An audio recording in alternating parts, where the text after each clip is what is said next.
Enough already. On my third birthday, once again, I was absent from the family photos. The nighttime view of Manhattan sprawled beneath me like shattered diamonds. The windows of the penthouse I live in frame the city's glitter like a single painting, but that light didn't reach my heart. In the crystal glass in my hand, the finest vintage champagne fizzed in vain. As a cosmetic surgeon, I had achieved success. I run multiple clinics, and my skills are highly regarded in the industry. The media praised me as a wizard of beauty, and my lifestyle was featured in many women's magazines. Most of what I wanted could be bought with a single card. This penthouse, the Italian sports car resting in the garage. Everything I've achieved, I earned through my own effort. Yet the more wealth I amassed, the more an unrelenting thirst gnawed at my heart. What I truly wanted was the simple word, congratulations, that I hadn't heard from my family even once in these past 3 years. Why do I feel so unfulfilled? Since I was young, I had always been a good child. I studied tirelessly to live up to my parents' expectations, and I pursued medicine out of a desire to ease my fragile mother's worries. While my younger sister acted freely, I always disciplined myself. But at some point, my success began building an invisible wall between me and my family. In their eyes, I no longer appeared merely as their daughter, or as a sister, but as something else entirely. That sense of unease had long settled heavy in my chest like sediment. And eventually, that uneasy premonition became a certainty. The silence then was far too incongruous for a day that should be one of celebration. The champagne had no taste. It was only cold liquid sliding down my throat. It all began 3 years ago, on what was supposed to be an ordinary day. I couldn't sit still from the morning, picking up my smartphone over and over. Yet by nightfall, no one had contacted me.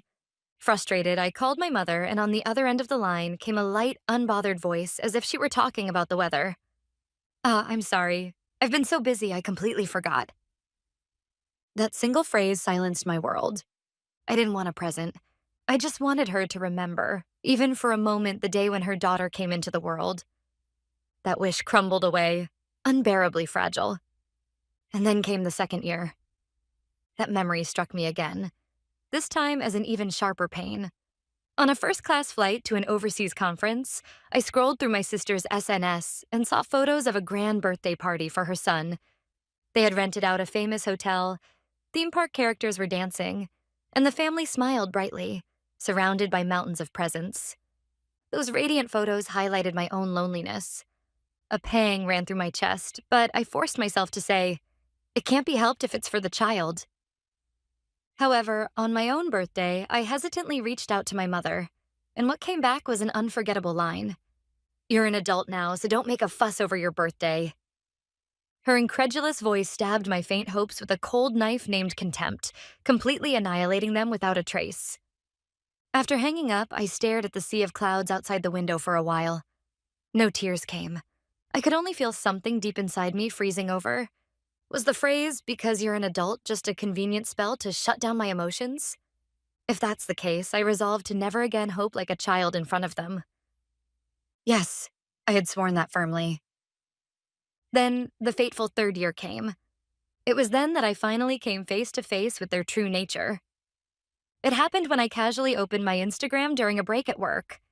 My sister had tagged a post as "friends only." Visible, there was the living room of my familiar family home. There was a large chocolate birthday cake in the center of the photo. On the plate, my name was written in slightly crooked letters. My father, mother, sister, her husband, and their children were all smiling around the cake. Yes, everyone in the family was there. Except me. I couldn't breathe. They hadn't forgotten my birthday. They had deliberately, and with utmost clarity, excluded only me, celebrating my birthday without me, as if mocking my very existence. Their joyful smiles squeezed my heart like a vice. Why? Why me? At that moment, every fragment of my past connected into one. What they expect from me is not who I am as a daughter. I am only useful to them as a convenient sponsor, someone they can rely on when they need money. My success was never a blessing to them. It was merely a resource to be utilized.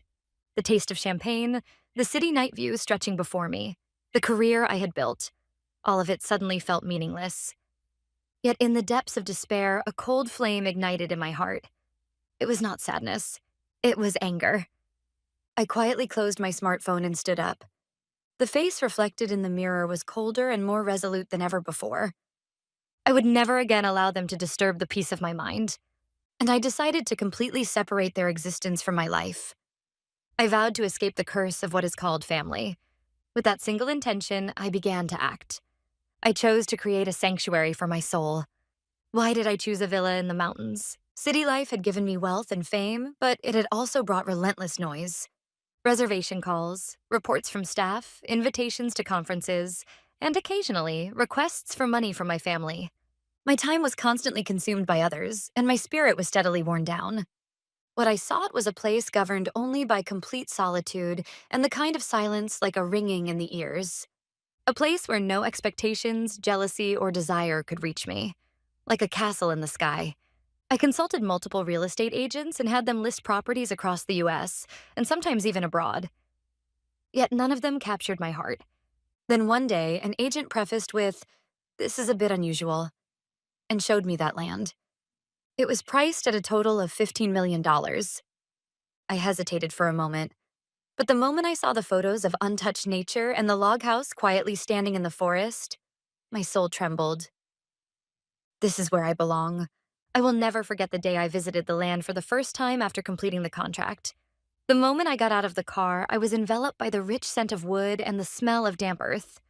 The songs of unknown birds, sounds that could never be heard in the city, rained down like music of blessing. Standing on the terrace of the villa, green carpets extended endlessly below, and a private golf course stretched out before me. The wind brushed my cheeks, accompanied only by the rustling of leaves in the trees.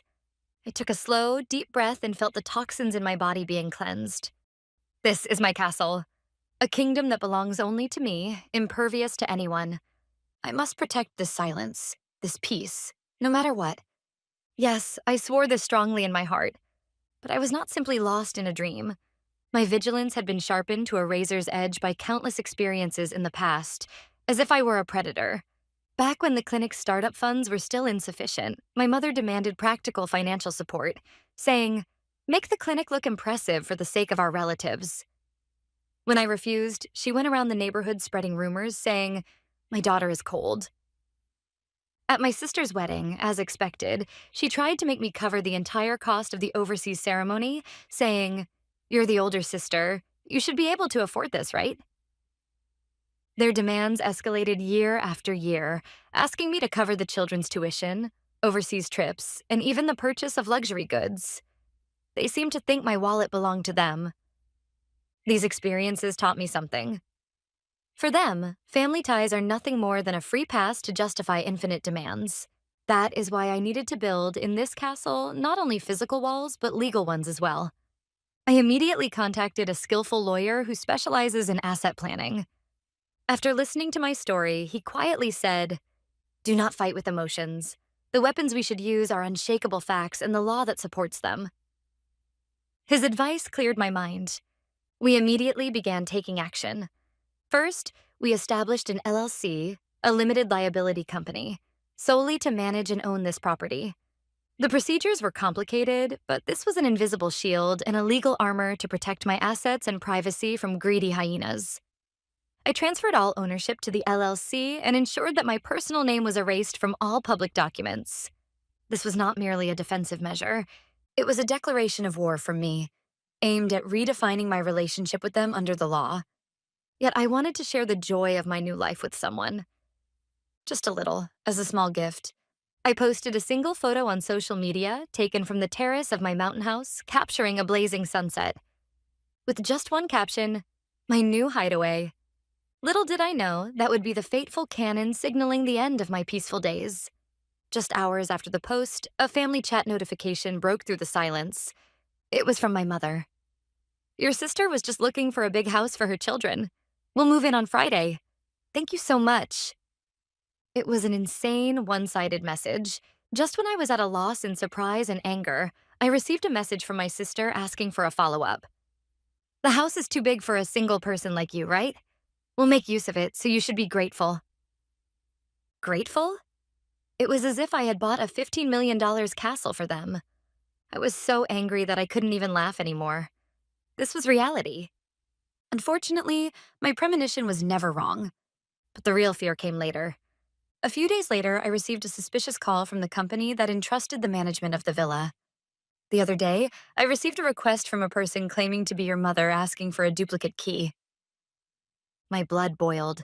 My mother was trying to get a duplicate key to my castle illegally without my knowledge. In addition, I received a confirmation call from the local county sheriff's office saying, someone claiming to be your relative is trying to apply for vehicle registration with the Department of Motor Vehicles at an address you own. They were simply no longer family. I stared at my smartphone screen and began to plan a counterattack quietly and coldly. I had no intention of showing mercy to these crazy invaders. From then on, it was a cold-hearted battlefield where only law and intelligence reigned, with no room for sentimentality or family love. That night, I knocked on the door of the office of an old lawyer in the city center named John. He listened quietly to me behind his heavy mahogany desk. His eyes were full of deep insight, which must have unraveled many complex human patterns under the law. When I had finished presenting the whole story and the evidence I had begun to gather, he nodded deeply and crossed his fingers. This is not just a real estate dispute between relatives. It is a premeditated and vicious infringement of rights caused by their own jealousy of your financial success and independence. They fight with emotions, but we will fight with unshakable facts and the laws that support them. John's words transformed the chaotic anger in my mind into a clear strategy. We simulated every possible scenario until the middle of the night. First, there was the possibility that they might take extreme measures, bringing a locksmith and attempting to break in physically. We believed this was the scenario with the highest likelihood. In this case, we need to completely secure the scene and involve the police, especially when they are attempting to trespass, John said. Next, there was the possibility that they might use the media or social media to craft a tragic story of a successful daughter evicting her poor family from the house in order to win public sympathy. In response, we prepared objective evidence to counteract them, such as records of their past financial demands and forged contracts. They will probably try to corner you mentally and make you feel guilty, ultimately forcing you to comply with their demands. That's why you must not engage with them directly at all. Everything must go through me. This is a fight to protect your dignity and your future, John said firmly. His words made me realize I was not alone, and my heart felt a little lighter. For the first phase of our plans, we filed for a temporary restraining order with the court, which was granted immediately.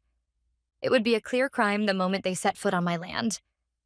But that legal barrier alone wasn't enough. I needed to record their actions perfectly. The next day, I contacted one of the top security consulting firms in the country. Together with them, I upgraded the defense system of my property to what could only be called a military level.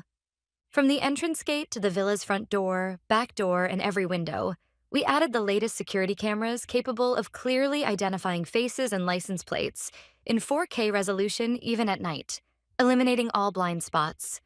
It was no longer just about security. It was a system for surveillance and evidence collection.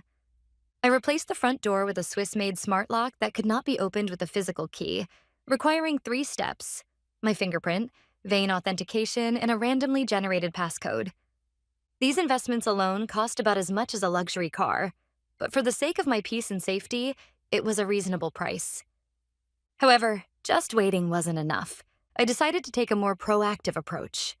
Following John's advice, I contacted a reliable private investigation company and hired 2 skilled investigators. The task I gave them was simple: monitor my family, especially my mother and sister, 24/7 until the planned day on Friday, and report in detail who they meet and what they do. Backed by my financial resources, the investigators deployed the latest equipment and personnel without sparing any expense. Then, one day, I obtained decisive evidence. An envelope from an unfamiliar law firm had been mistakenly delivered to the mailbox at the villa. The sender was a lawyer in the town where my sister lived. Feeling a sense of foreboding, I opened it and found a draft of a forged document titled Family Residence Agreement. The rent was an absurd $100 per month. Furthermore, in the section for the contractor, there was a clumsy signature clearly imitating my handwriting. The malice and premeditation made me feel nauseous. Yet this was merely one of the critical pieces of evidence that God had provided to prove their wrongdoing. Holding that contract, I deliberately called my mother.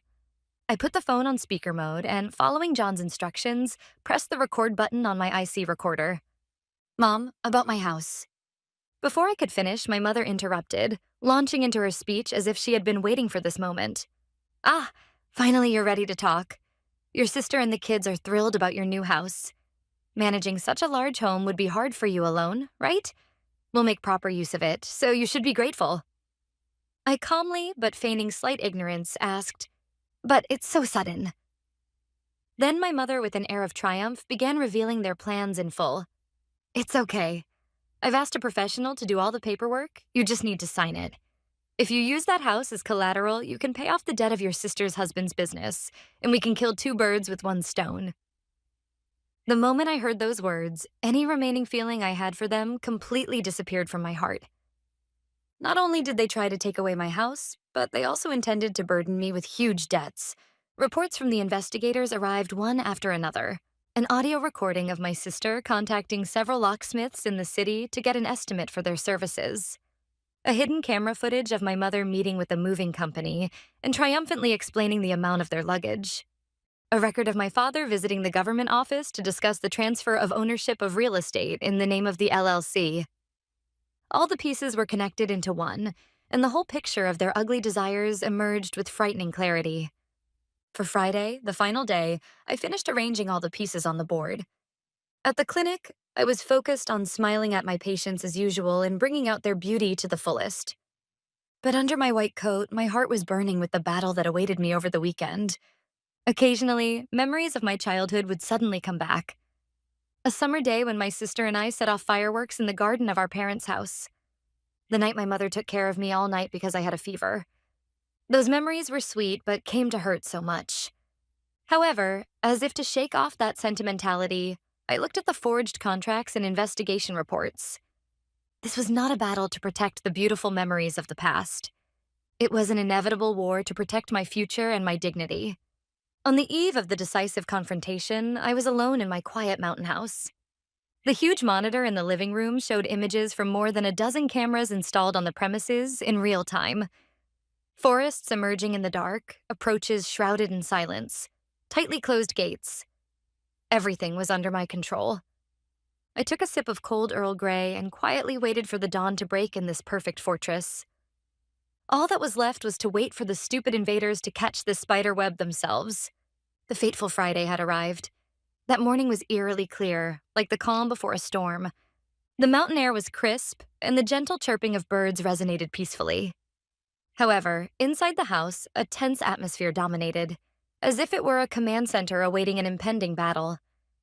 I waited calmly for the moment, as if I were the lead actor coldly awaiting the start of a play. On the living room's low table, there was only coffee in a thermal pot and cups for each person present. Opposite me sat my lawyer, John, and on a slightly distant sofa, two robust-looking veteran deputies from the local county sheriff's office quietly took their seats. They hardly spoke, yet their mere presence added the absolute weight of the law to this space. John set down his cup and ran down the plan one last time. All right, remember, when they arrive, you must not say a word.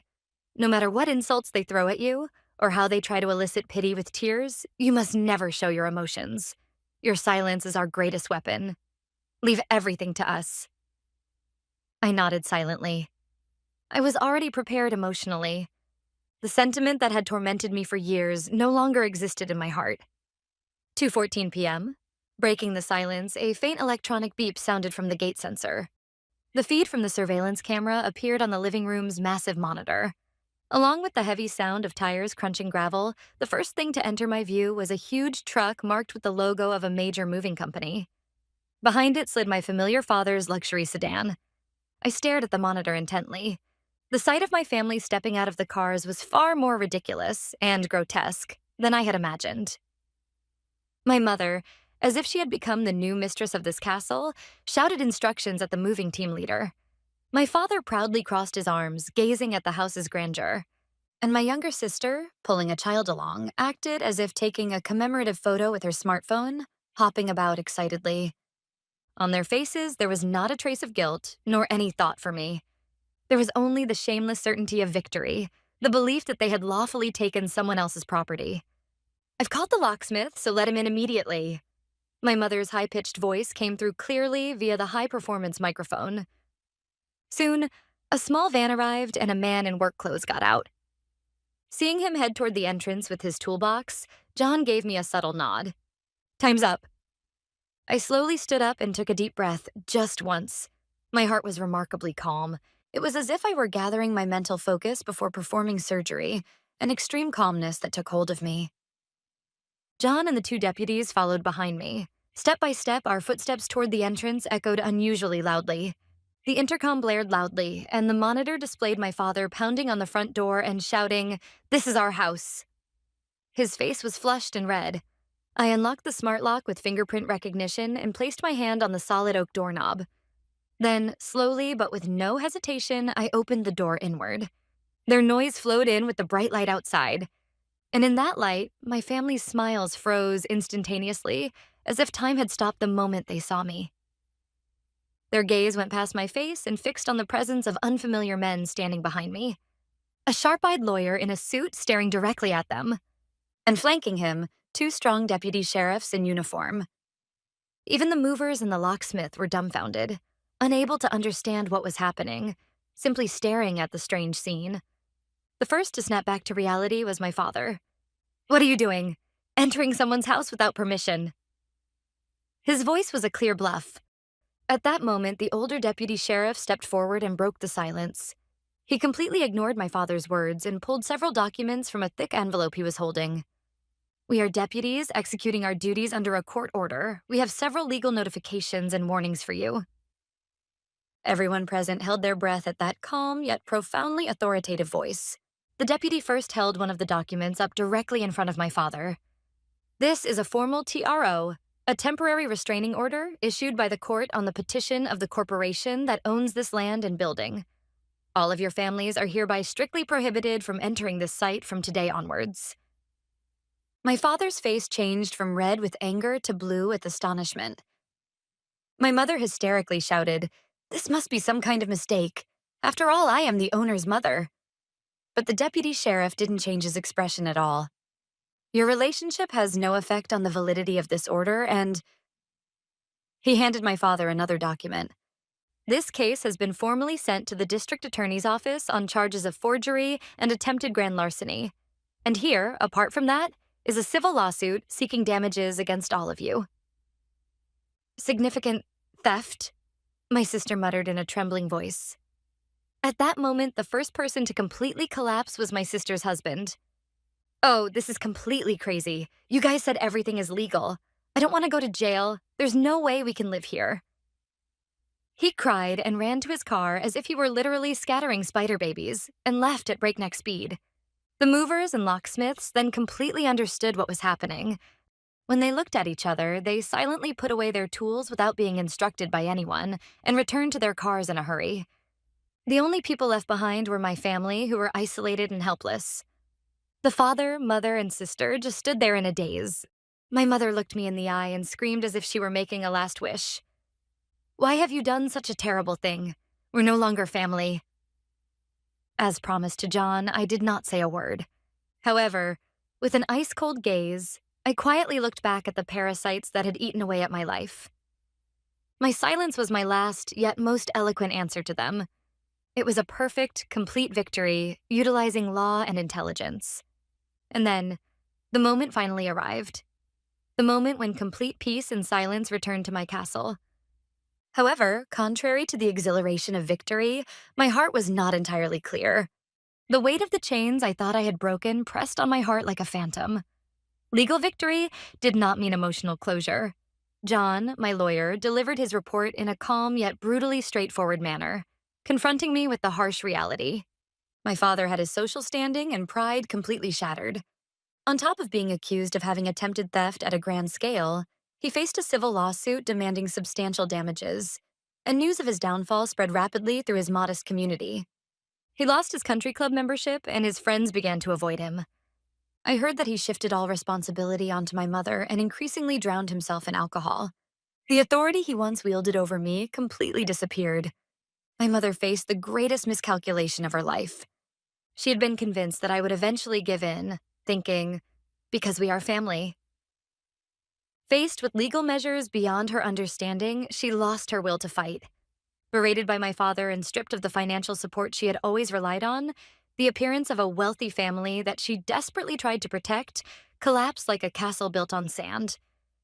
And then my sister Emma and her husband Chris. After that day, Chris literally ran away and never returned to Emma. He hired a lawyer and claimed he was a victim caught up in the Smith family's schemes, demanding a divorce. To him, the Smith family had only been a stepping stone to success, and the moment it turned into a legal risk, it became worthless. The civil lawsuit was concluded by ordering them to pay an amount of compensation that they could not afford. John proceeded with the process of foreclosing my parents' house in Greenwich. It was the house I bought for them, and it was ironically sold to settle the damage they had done to me. One night, a few months after receiving such a report, a phone rang from an unknown number. It was from Emma, who spoke with a trembling voice. She was completely isolated as she lost her home, was abandoned by her husband, and our parents were blaming each other. She now lives in a small apartment with her children. She began to sob and apologize for the first time. I'm sorry. I'm sorry. I've always been jealous of you. I thought that what you got on your own was like a well-deserved right that I should receive. Only now do I really understand how stupid and sinful it was to take what belongs to someone else, and how painful it must have been for you. At those words, I felt the last thorn that had been deeply embedded in my heart quietly melt. The hatred was no longer there.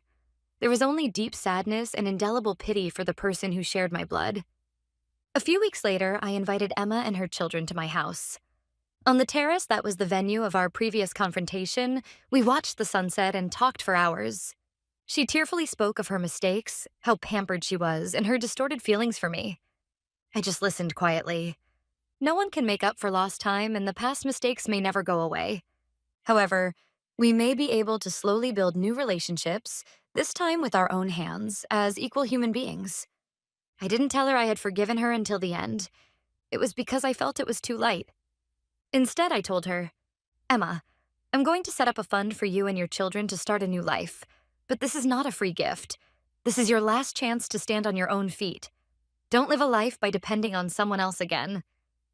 It was no longer an unconditional aid like it once was. It was an investment for the future, with clear boundaries and purpose.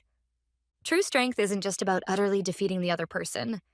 Sometimes it may be about having the courage to believe in the future of someone who has made mistakes. And true freedom is not about completely discarding the past, but about having the power to redefine future relationships for yourself without being bound by the past.